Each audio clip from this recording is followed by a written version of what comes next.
At Carleton and St. Olaf, we require all faculty, staff, and students to use two-factor authentication. Why did we make that decision, and why should you turn on multi-factor authentication everywhere you can? First of all, what is multi-factor authentication? Multi-factor authentication is a method of authenticating a user requiring two or more of the following factors: something you know, something you have, something you are. Is there a difference between two-factor and multi-factor authentication? Two-factor authentication is multi-factor authentication with exactly two methods of authenticating. Usually, this means a username and password plus a PIN, a device, meaning a specific mobile phone, computer, or browser, or a key.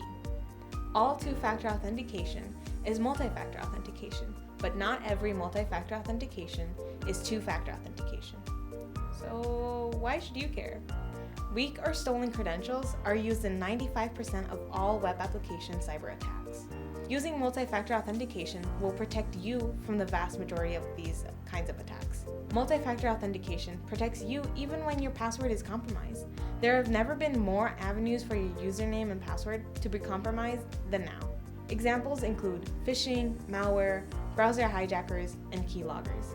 Sites and services are all too frequently hacked for a variety of reasons, from unpatched servers to configuration or programming errors to insider threats. Often, these hacks expose confidential user information like names, usernames, addresses, and email addresses. When passwords are encrypted or hashed, they are often useless to the hackers. However, sometimes having a large number of hashed or encrypted passwords will reveal enough information to make it possible to reverse engineer the encryption or hashing. Multi-factor authentication protects your account from being accessed even if your username and password are out in the open. It isn't hard to use multi-factor authentication. Computer users have gotten used to using strong passwords, to using unique passwords, using antivirus. In no time at all, using multi-factor authentication will become second nature too. Some multi-factor authentication methods can be muted for a period of time. This means that so long as you are logging in from the same browser or device, you will not be prompted for a second factor. The device acts as your second factor. Some multi-factor authentication methods will push the interrogation to your other logged-in devices and require simply clicking on a yes prompt. While using multi-factor authentication requires a bit more effort to get you logged in, the benefits are worth it. So why should you enable multi-factor authentication? As we've mentioned, St. Olaf and Carleton both require multi-factor authentication, but you should enable it wherever it's available.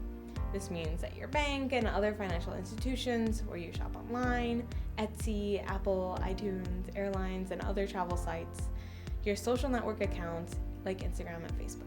Like using antivirus software, using strong passwords, and locking and encrypting mobile devices, using multi-factor authentication should be among your non-negotiable good cybersecurity habits.